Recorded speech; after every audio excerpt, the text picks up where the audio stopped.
Good evening, good evening, good evening, good evening, everybody. Hope you guys are well. Just to double check to make sure that you guys can hear me okay. If you can go ahead and type in a chat box right there, just to let me know that you can see me and you can hear me. And we'll start in just a moment.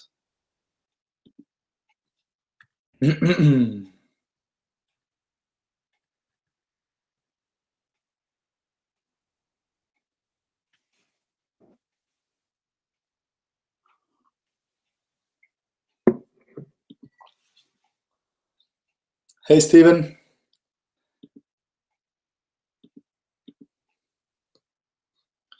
Hey, Demonte. Hey, Lian. Hey, Agiatu. Hey, Joella, Yurgita, Erica. Welcome along, guys. Welcome to the training. Just to make sure that you can hear me, if you can go ahead and type in a chat box that you can hear me loud and clear and that you can see me. Perfect, perfect, fantastic. Great, great, great, great, great. I can see Demonte saying that you can hear me. Great. Okay, so we're going to continue today from the last week, because we started last week the essential training, 7 skills for success in network marketing. And we've covered the first 2 last week, the finding prospects and inviting prospects. And today we're going to go ahead and look at the next few skills. And the next one is actually presenting. So I'm going to go ahead and share my screen with you guys so you can see what I see. Share. Great. And then let's get the slides up. Great. Okay. So the next skill is presenting. So what can we learn from the pros? Well, the pros, first of all, they don't make themselves an issue. As I've mentioned last week, if your lips are moving, you're supposed to be pointing or reading or introducing or sharing a story. Let me just get rid of this bit. Okay. So you should always be using, whoa, where am I? Okay, so you should always be using something, either another person or a PowerPoint slide or something to read from, etc. The reason for this is because it creates duplication. If you can do it, it doesn't really yet do the trick. But if anybody can do it, then it's great. So you want to make sure that when your prospect is watching you presenting the business, in their head, they're thinking, wow, it's easy. I could do that too, right? And that's really the whole point. Also, we act as a consultant. So our job to, first of all, identify what the needs are of our prospects, and then find the solution to their needs or the problem and try and facilitate the solution. Now, the posture should be, I'm here to help, not I'm here to get you, right? So, too many new business partners, especially when they first get started, they are in the hunting mode, they are hunting people. Whereas the reality is that we need to find the people who we actually can help. And of course, we need to bring our passion, enthusiasm, excitement, and belief to the presentations to make sure that these people see our excitement. Because if you're not excited about the business, then why should your prospect be excited about it? So your first way, or the first chance to present, really starts with telling your story. Now, your story should have 4 main parts in it. Step number 1 is your background. So where did you came from into network marketing? So I've been trained as a psychologist, or I'm working as a teaching assistant at the moment, or I've been a nurse before, or I used to be an accountant, right? So what did you do before you came into the business? Step 2, what did you not like about that? So what were the drawbacks of your job, right? So I used to do that, but I felt I wasn't using my full potential, or I was not paid very well, or I was bored doing that, or I was not appreciated in my job, or whatever was the reason why you didn't like it. Step 3, how did your company came to the rescue, right? So, and then I found my company, and then I found this business, and then I found this product, right? And then I found this different way of making money, right? That intrigued me, right? And then step number 4 is your results, or how do you feel about the future? So you can say, hey, I've been now in business for this long, I'm earning this much, or I've got the car, or I've got, trips and journeys, I've met loads of people, I get to spend more time with my family. Or if you just got started and you haven't got many of those results, you can then tell, how do you feel about the future? So you can see, well, finally, I now have a hope for my future. Finally, I have a plan. Finally, I have a purpose. Finally, I have a track to run on. I'm moving forward now. I can see the light at the end of the tunnel, right? Now, out of those 4 parts, out of the your background, things you didn't like about what you were doing, about your company, and about results, actually the most important one is number 2. What you hated about your situation, because this is where people are going to relate to you. When you start telling people that you were not paid very well, you were not appreciated, you were bored, they will be able to relate to that. They'll go, well, I'm not being paid in my job enough. I'm feeling bored. I feel underappreciated. I feel that I'm not using my full potential. So the person will be able to relate to you. That's the most important part of your story. Your story needs to be under 60 seconds, so it doesn't need to be long. You don't need to create a very complicated story, right? Create the story. Obviously, what I mean create it, I don't make it up, but I mean, write it down and practice it, so that it sounds nice, that it comes across naturally to you, right? And what your prospects wants to know is how you went from outside network marketing to inside network marketing. They don't need to know about 5 divorces you had and, all the other stuff, that you can keep for the future, right? Right now, all they need to know is, why did you decide to join this business? Because that's what's going on in their mind, right? And don't change your story because you get bored with it, because that's when it starts getting longer and longer and longer, because each time you tell your story, you try to add something new to it, and it just becomes very long. Now, when will you tell your story? Well, first of all, you'll tell your story to your prospects. You'll tell your story to other people's prospects. You'll tell your story on freeway calls, on conference calls. You'll tell your story on webinars. You'll tell your story on live events. The story is what people are going to relate to you, right? Because the more successful you become in the business, the less people are going to relate to you, because they'll go, well, this person is like a superhuman. This person probably was born lucky. This person, whatever. So when you tell your story that you had a normal job like everybody else, you had problems like everybody else, and then you saw this company, then people will go, wow, actually, this person is just like me, right? They're not superhuman. They're not special or whatever.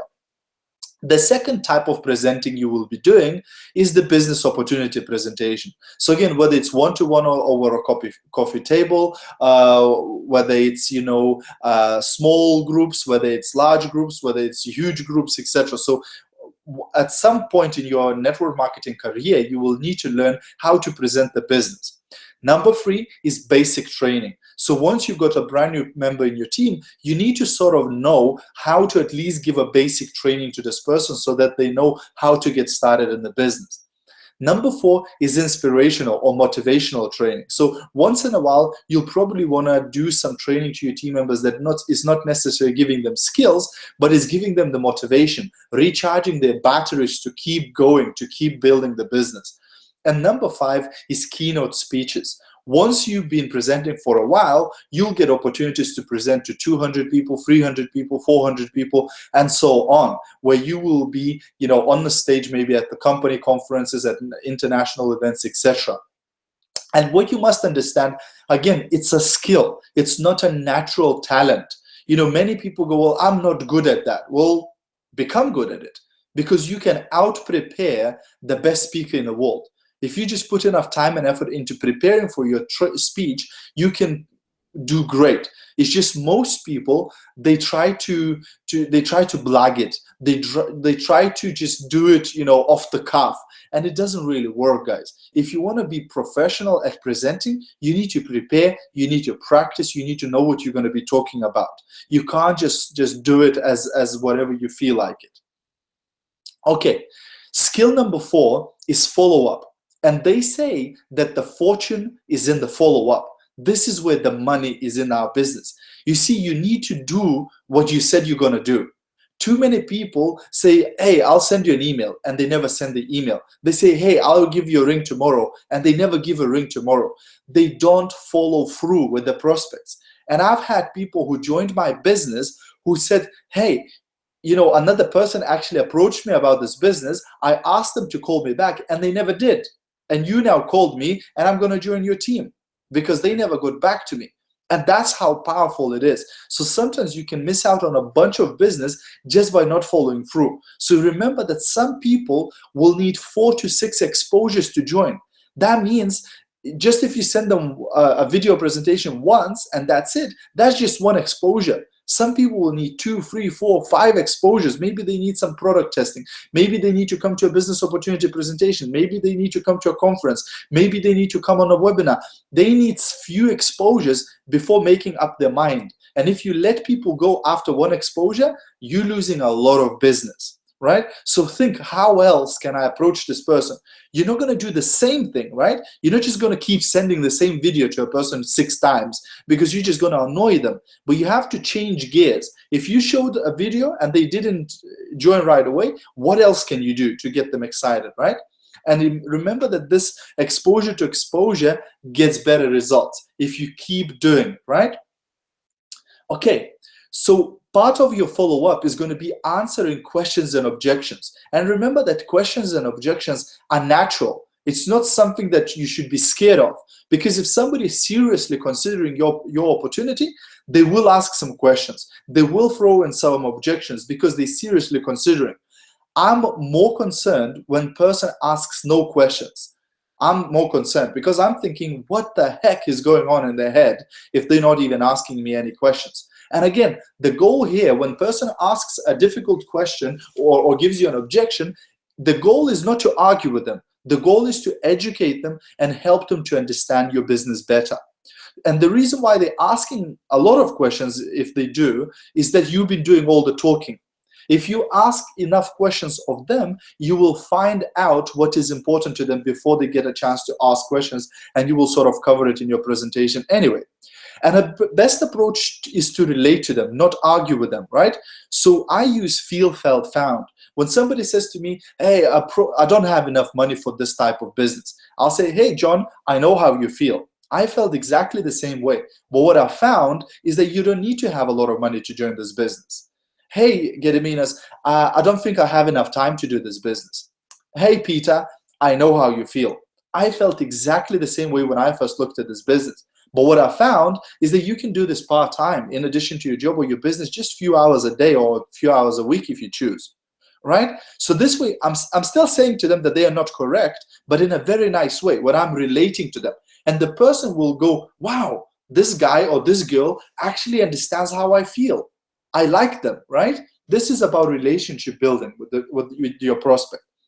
And most of these objections will fall into 2 categories. One is when the prospect has a limiting belief in their own abilities. So they will give you the types of objections like, I don't have enough money, I don't have enough time, I'm not a salesperson, I don't know anyone, I'm too young, I'm too old, or I have no experience. Basically, they're saying, I believe in this business, but I'm not sure if I can do it. So again, here, we just need to relate to the person, and even better, give them an example, a story of somebody who had the same problem, like for example, they didn't have much money or they didn't have much time, and they became successful in your business. If you do that, it works the best. Second is the prospect might give you objection because they have a limiting belief in this type of industry. So they believe they can make money, but they don't think this type of business works. And again, with these type of people, we want to really dig deeper and find out what do they know about network marketing. So if somebody says to me, oh, is this network marketing? I'll go, yeah, do you know about network marketing? What do you know about it? Have you ever tried it? Tell me more. What sort of experience did you have? And most people who have a limiting belief in network marketing, the chances are they probably had some bad experience in the past. And if they had bad experience in the past, it's no problem because it wasn't with your company. So you just need to find out what was the problem. And you see, 9 times out of 10, it wasn't the company and it wasn't the product. 9 times out of 10, it was the fact that they didn't get enough help, or they didn't get enough training, or they were left alone to their own devices, and they just decided to quit. So then you can say to the person, hey, that's no problem. You know, what if I could what if our company could give you the right philosophy and the right product and good price, and it gave you the support and the help you might need? Would you give another go to network marketing? Would you give network marketing another chance? And guess what? If the person has been in network marketing before, it's just a matter of time before they're going to get back into network marketing again. I can promise you that. Because there's no way on earth that after seeing the potential of this type of business and the potential of earning unlimited income and the leverage and the passive income, that this person can go back and keep working for somebody else for £10 an hour and be happy for the rest of their life. No way on earth. So we just need to find out what was the challenge in the previous company and see if we can overcome that challenge with our business and say, hey, in our company, it doesn't work like that. Or in our company, we've got this covered. Or in our company, we do this to help you with that. Would that help you? If you had that, would you give another chance to network marketing? Because I believe you could succeed in it, right? It is amazing. I love people who tried network marketing in the past because they already have the understanding. They already have that seed in them. So they just need to flourish. They just need to get the right opportunity and flourish. So like I said, when covering the objections, what we want to do, we want to relate, we want to ask questions, and we want to tell stories. Become collector of stories. I love to give people stories. So if I have a lady who has, few small kids and goes, oh, I can't do this business because I have small children, I'll give her an example of somebody in my company that has small kids and that succeeded in business. If somebody says, my English is not good enough, I'll give them a story of somebody in our company whose English wasn't good enough and they became really successful. If a person says, I'm a single person, or I'm a single mom, or I'm a single dad, I couldn't do this, I'll give them an example of another single mom or single dad in our business who succeeded. And these stories are more powerful than anything else. Okay, the fifth skill is closing. And the closing skill is really a natural byproduct of following up. So if you keep following up with a person, at some point, they will have to come to make a decision, either yes or no. And again, the goal here is to educate them and help them to understand, right? And remember, you have to have good posture. So be yourself, but be the best self and the boldest and the strongest. And you need to ask questions, right? Because really, if you want to make the person to make a decision, you have to ask them the right questions.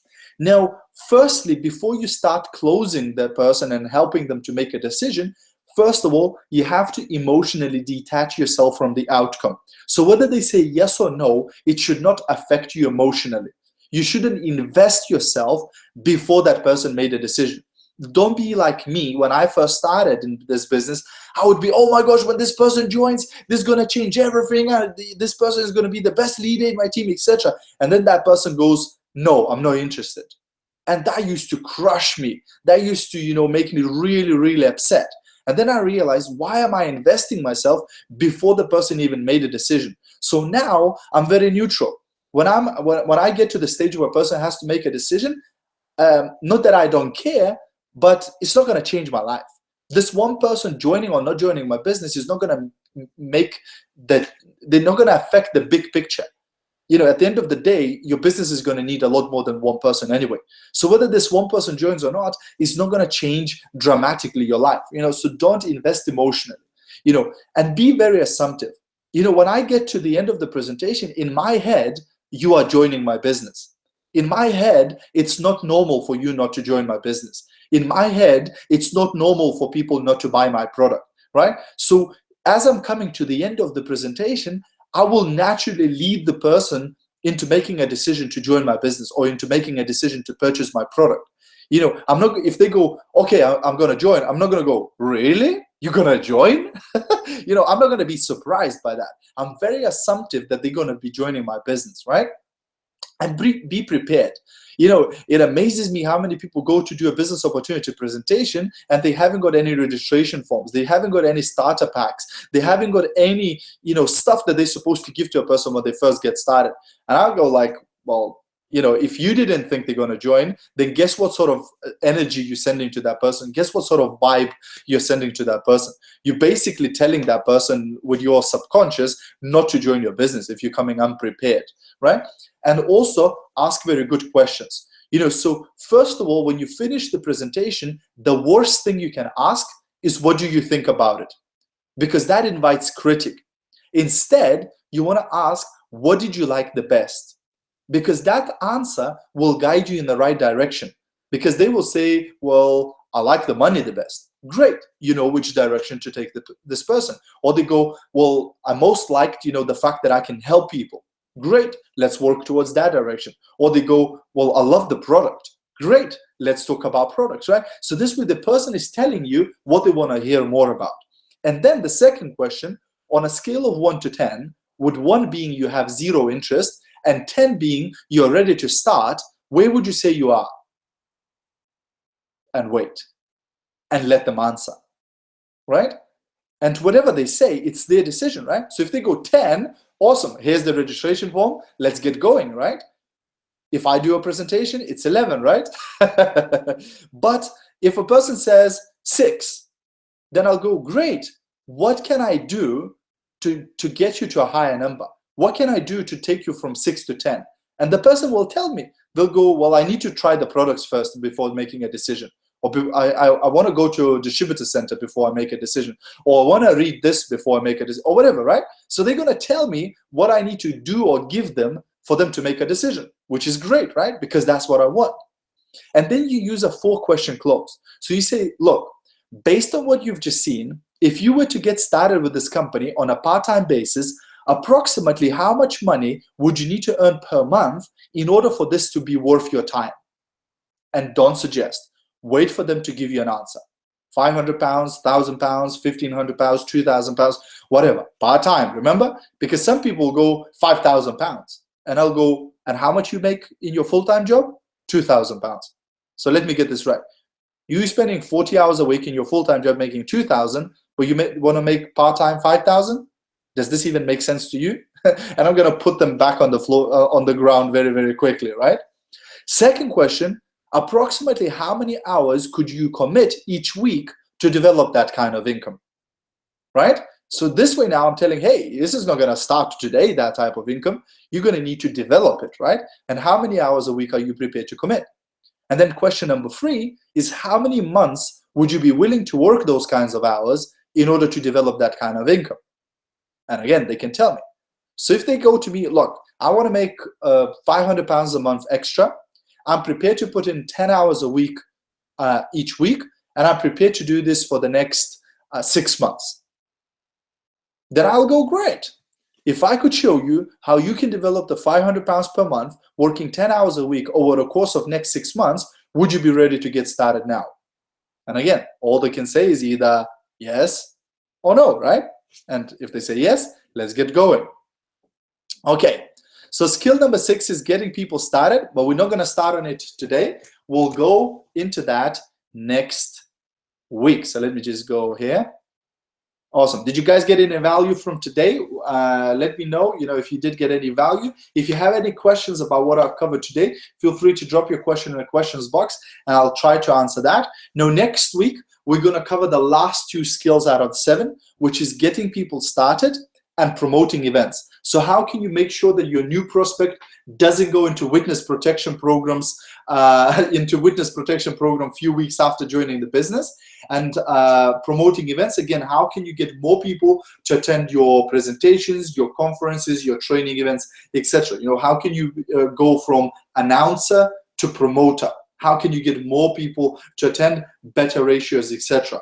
I hope this is making sense. I hope you're getting value from these calls. Feel free to share these calls with your team members, with your friends, etc. Because the more people will spread the word, the more people can get value from these, etc. Any people who register for this call, they actually get a recorded webinar into their inbox after the call. So even if they can't attend the live session, if they registered, they get the recording directly into the inbox. So it's really, really worthwhile to get people to have a look into it and register, even if they can't attend the live session. Great stuff, guys. So we're going to wrap it up here. Have a great rest of your week, and have a great weekend. As usual, I'll see you at the top, and next week we're going to cover the last 2 skills, and then we're going to have some more exciting stuff in the coming weeks.